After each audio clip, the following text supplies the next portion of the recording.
So the verse of the day is, Jesus told him, I am the way, the truth, and the life. No one can come to the Father except through me.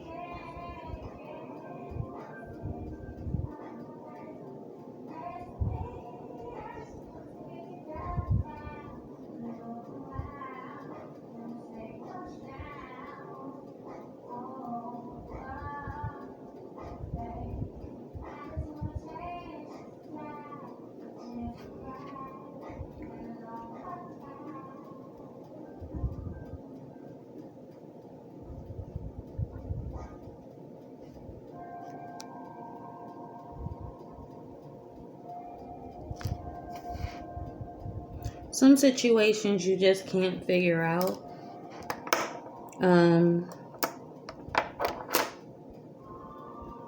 Sometimes it just seems like you're in the dark and there's really no light, to guide you.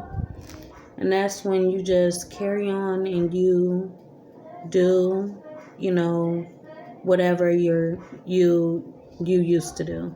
You go back to your own way. And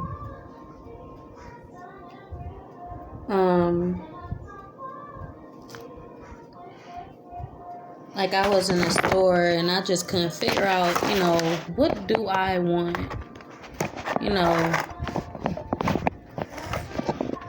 Not really what do I want, but what do I need?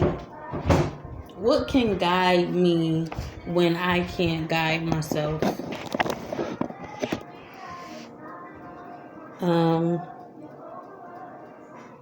Life is so confusing, honestly. And sometimes, when you don't know what to do, that means it's meant for you not to do nothing at all.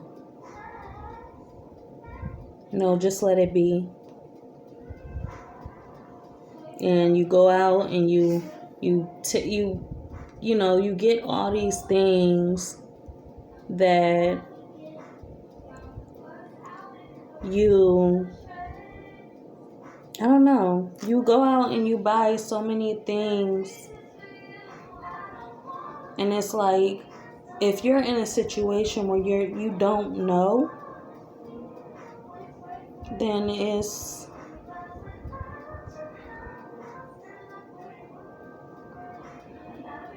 just best to just not do nothing, don't do nothing about the situation at all.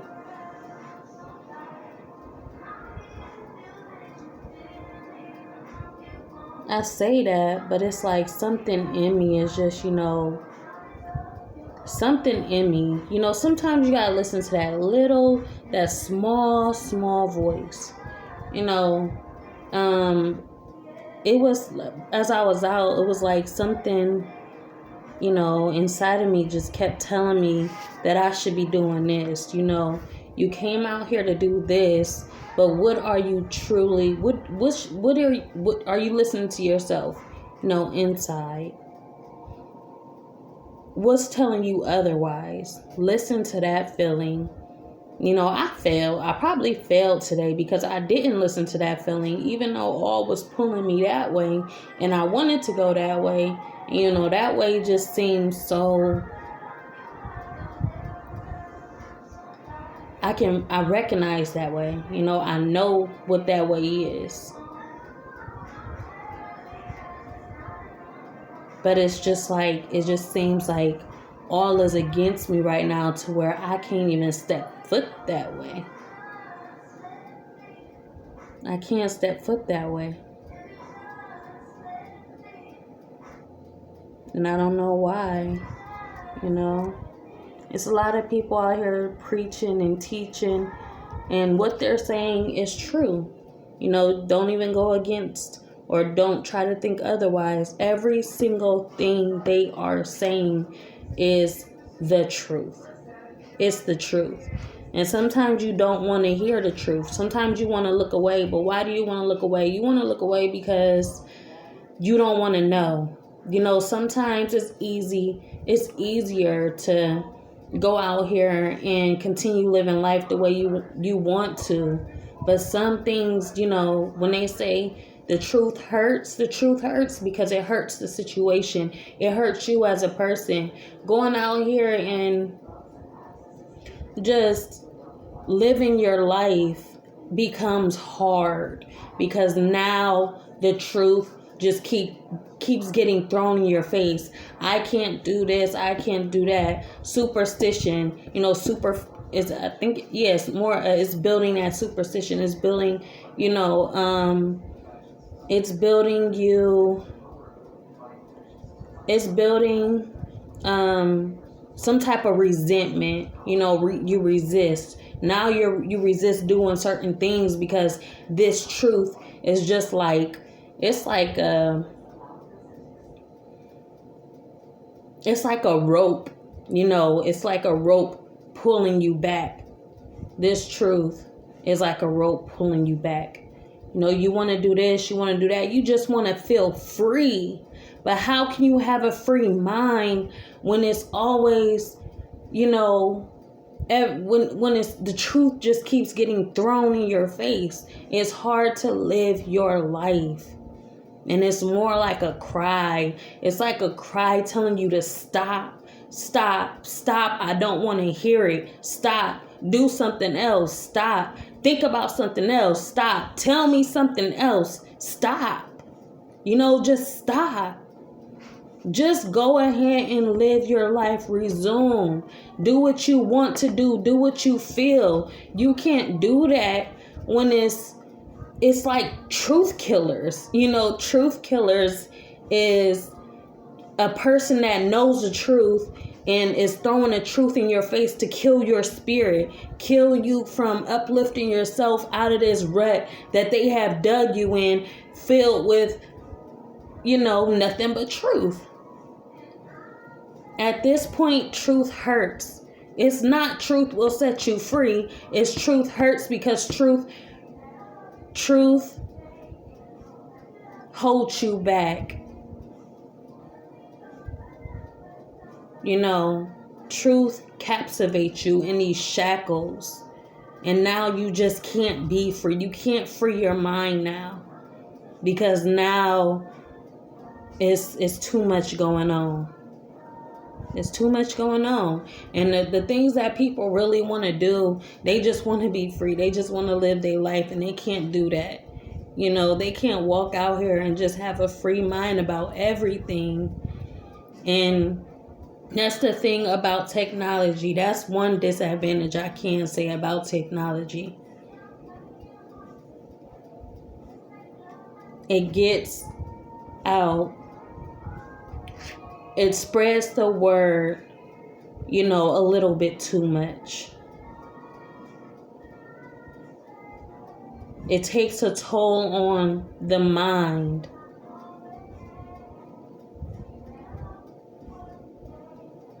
It holds the mind down. And you would think, that's good, kind of, because, that just makes more way for the body. But that's the thing. There has to be a connection. There has to be some type of, I can listen to myself. I can listen to my body, mind, and spirit all at once. I don't have to do this and think twice about this. You have to be whole, but instead of being whole, now this world is tearing you apart. It's tearing you apart, and it's separating your mind, your body, and your spirit all together to where now I can't even function. I can't even go about my daily life without feeling some type of regret, some hesitation, something that's holding me back from grabbing something that I need. Because this voice is over here telling me, you can't do that. The truth is now becoming a form of attacking you. That's not what it's supposed to do. But it's something about the tongue. Something about the tongue. There comes a time where this tongue just needs to be quiet. Just be quiet. And that's the thing about being an artist.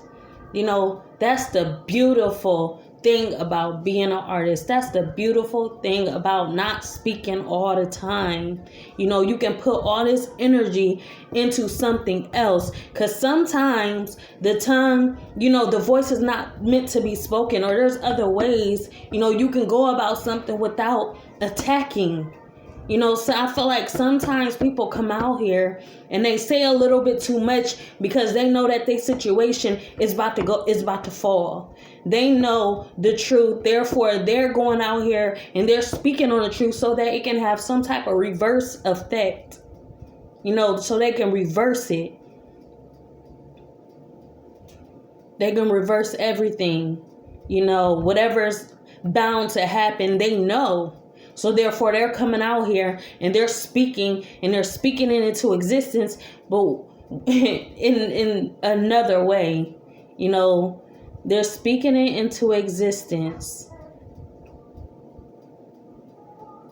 But what's existence? What's existence? Existence is you being alive. Existence is you as a person walking, doing what you do, living. What is existent? Being existent in the present. That is existence. You're not, when you speak, you think you're speaking it into existence. Maybe you're speaking it into resistance. Sometimes you just gotta think about that. Sometimes you gotta take a step back, and sometimes you just have to walk and be a human being. Be a being. Be where you're at. Stop trying to, push back and just, live. And that's being in existence. That's living in existence. That's speaking into existence, because you're speaking in another form of energy.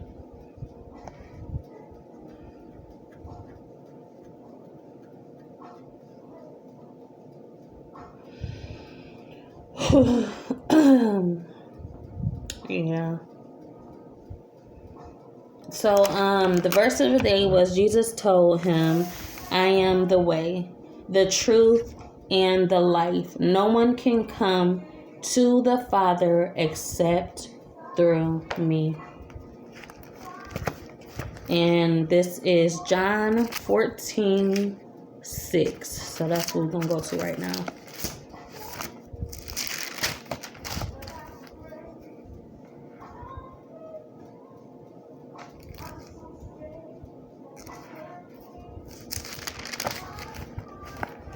Life is, it's meant to be lived.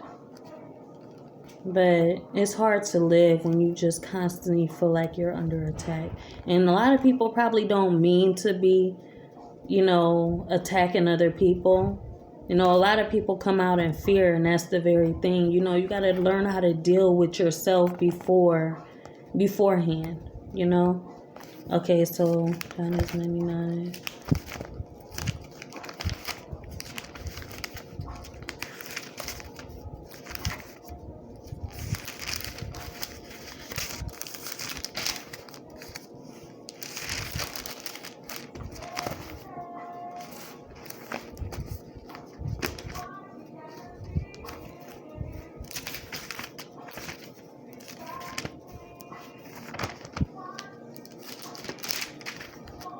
Excuse me.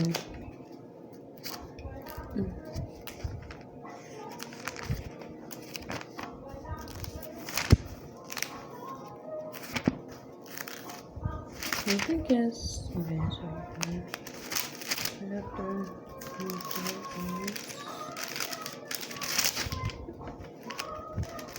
Chapter 14, verse 6.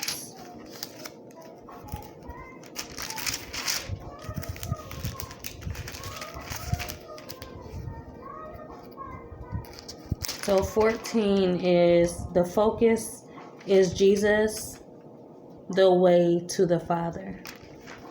Okay.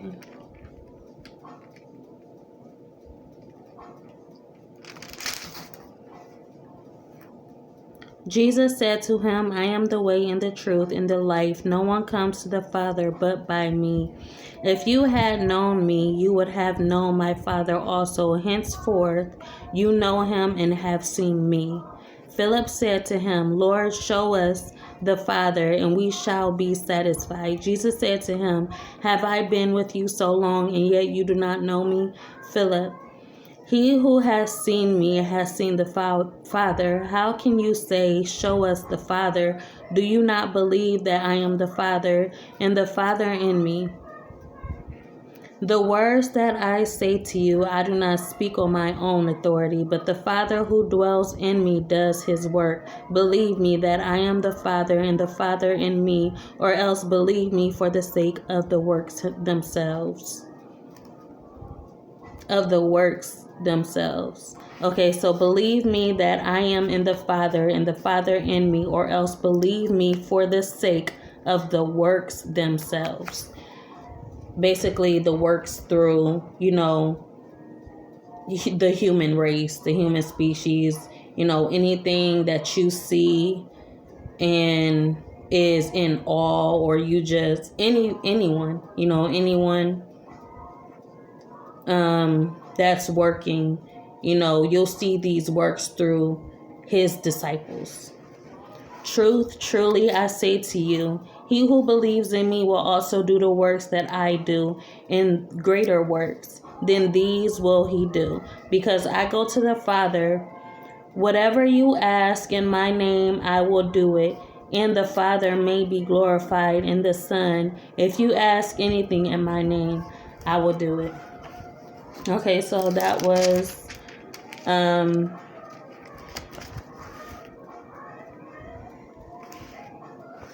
okay, so that was kind of that was half. That was 14:6, but I didn't read the full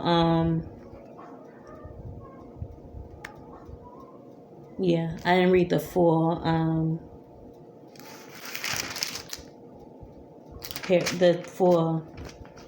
I want to say paragraph.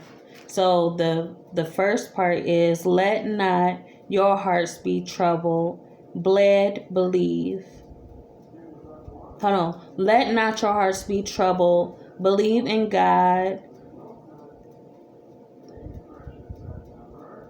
Also in me. In my Father's house are many rooms. If it were not so, would I have told you that I go to prepare a place for you? And when I go and prepare a place for you, I will come again and will take you to myself. And where I am, you may also be. And you know that the way where I am going. And you know the way that where I am going. Thomas said to him, Lord, we do not know where you are going. So I'm going to read all the way down until 14. That's where I kind of, that's where I went on from. So I'm going to read down to 14 and where it goes from there is down to verses. Hold on, but hold on. Yeah, so that was okay. So I left off on we read 6. I'm kind of lost right now. So we read 14:6. I read 6. If you had known me, you would have known the Father also. Henceforth, you know him and have seen him. Okay. So yeah, that was the verse of the day. And Jesus, the way to the Father. That was the topic. Okay, so have a good day, and just try to, go with the flow, go with the vibrations, go with the energy. Just let go and be where you are. I used to read this book. Eckhart Tolle was my favorite author. He taught me, the stillness of the mind. That's what Eckhart Tolle taught me. And times where I felt like I was, I just wanted to be still. I was putting into practice at the time, because I'm like, a lot of these books you read, the mind take on, but you have to actually go and put into practice. So I actually put his stuff into practice at a time where I was like meditating. I was in meditation and I was doing my spiritual awakening, and he is a great author for that. So he taught me how to be still in the moment, to still the thoughts. He actually, that book actually, it helped me do that. Like, I was I was in awe. I was like, wow, this actually works. So it actually, like, if you want to, like, if you're doing the dishes or something and you just want your mind to be quiet, you have to tap into your body. You have to go, you wash those dishes, feel, that's kind of taking your mind, taking you away from your mind so much. So be in a moment, when you wash your dishes, feel, work on your sensory. When you walking outside, when you're walking down those steps, pay attention to each step you take if you have to. Just bring your mind down to your body so that you are here. Practice and focus on being here. What's another example? When you're eating, taste what you're eating. Focus on your sensory. Eat and taste everything that you're taking in. When you're washing your face, feel your face. Feel that water wash over your face. That type of stuff. Just be in the moment. Don't be in your mind so much. Bring your mind down to your body and focus on your sensory. So that is the practice of today. Stillness. That's what the book was called. It was called Stillness Speaks. And it's another book called The Power of Now. So yeah, by Eckhart Tolle.